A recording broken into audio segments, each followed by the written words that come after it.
and welcome back to Informed Mommies. Today I'm going to be reviewing Linkimals. Let's get to it!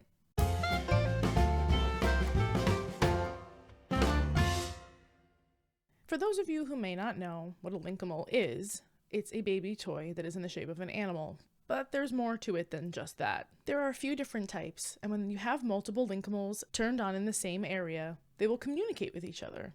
Each one does its own thing, but they all share some common phrases and songs so that they can talk to one another. We have the Panda, the Moose, the Llama, and the Hedgehog. I'm going to talk about each one of them separately and then give an overall review to the entire concept as a whole. First up is Llama. The Llama is a stacking toy with 3 rings. In order to stack and unstack the rings, you have to take the llama's head off, which is something that seems so obvious but is also kind of freakishly weird, that you're teaching your child to basically decapitate their toy. There's a small button under the llama's head on the central stacking unit that can be pushed with or without the llama's head on. This is what starts the songs, the phrases, and the light show. While you're stacking, each time you remove or put on a ring, it plays a noise, and if you pause, the llama will remind you to keep stacking.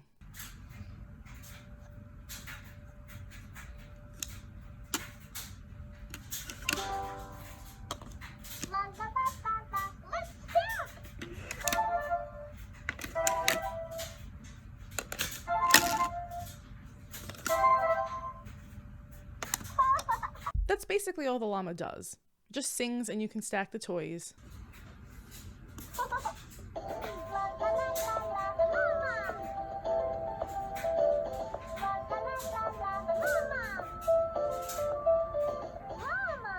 The issue with the llama we have noticed seems to be a design flaw. The speaker for the llama is underneath the base, which means that even when it's at maximum volume, since there are 2 different volume settings, it is still very muffled and quiet. I'm not sure if it would be any better on a hardwood floor since all we have is carpet in the apartment. And when the llama is playing just by itself, it's okay, but when they're playing all together, it's kind of hard to hear her.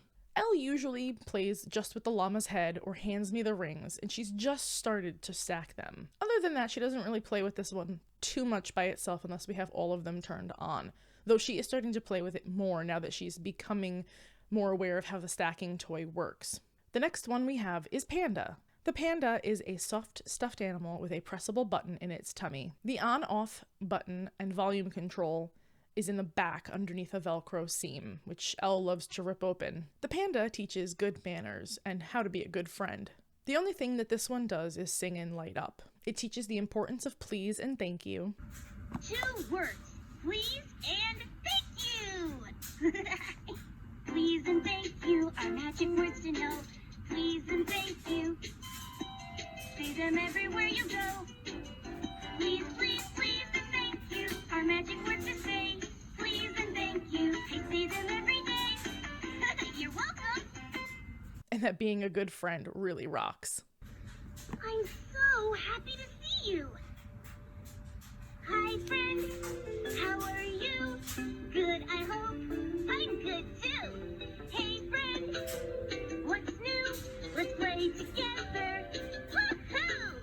My personal issue with the Panda is that it doesn't sit up on its own. So when we put all of our Linkimals together, I put it in a circle around Elle so that they're all facing her, but the Panda is laying on its back looking at the ceiling. She really likes this one though, and brings it over to me often for me to turn it on, and then presses the belly over and over. Next up is Hedgehog. The Hedgehog is actually really cute. It's larger than any of the other ones we have, and it's on wheels. It teaches colors, shapes, and numbers. It has a big circle that lights up on the front, but is not a pressable button, which seems to confuse Elle since she constantly tries to press it. There are other buttons on the front, which are shapes and colors with numbers on them.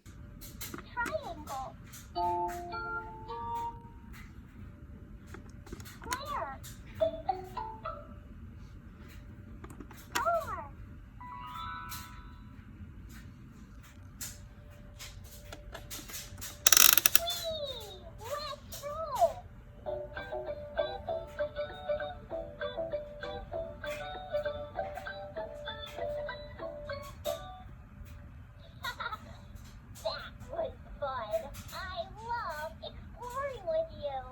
It also has a spinning toy on top, and some fidget toys, a clicking switch, a spinning device, and a little handle with rings on it that you can flip back and forth. The thing I like the most about the Hedgehog is that it comes with a very long string so that Elle can pull it and walk around the room with it.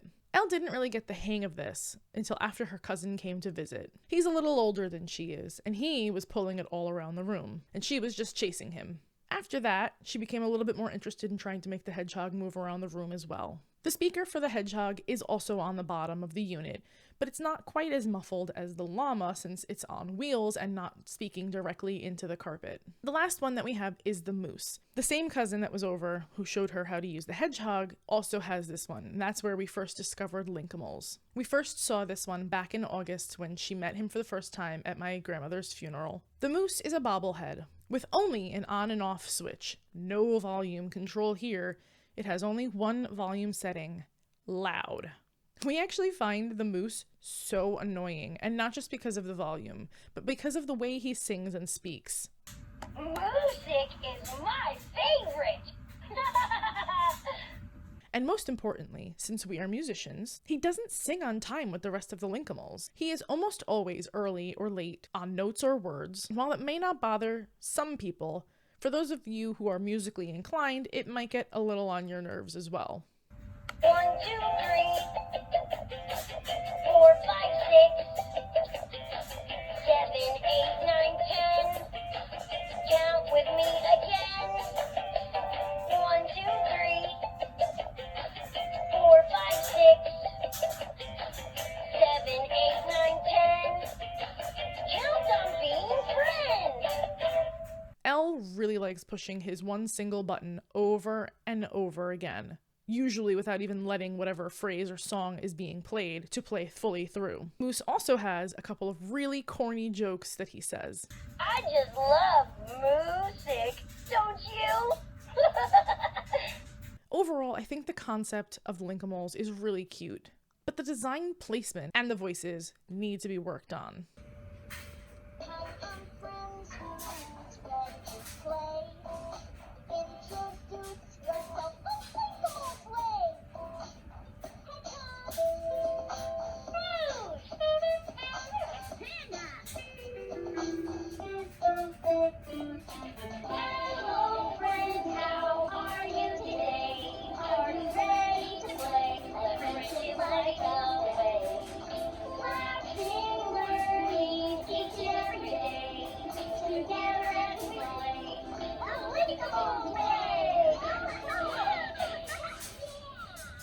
I understand they're all supposed to have their own personalities, but the fact that they don't sing together, with some being early, some being late, and sometimes it feels like the notes just don't go together. With the design flaws of the speaker placement and the overall volume differences, I think they could have made this a lot better. That being said, I think we might be getting the otter sometime soon because he looks really cute. He lays on his back or on his side, and his belly is an alphabet keypad. There's also a koala that teaches counting, a sloth who claps and dances, and it seems as though there are 2 new ones, at least newer than Christmas 2020 when I was trying to figure out which ones we wanted to get for Elle. There's a sea turtle that encourages crawling, and a beaver that seems just about the same thing as Moose. His tail wags up and down, and that's basically all it looks like it does. The price of Linkimals varies by which one you get. The cheapest one is $9.99, and the most expensive one is $29.99. Thanks for watching my review on Linkimals, and come back again next week for the next video. See you then! Remember to like, comment, and subscribe. Bye!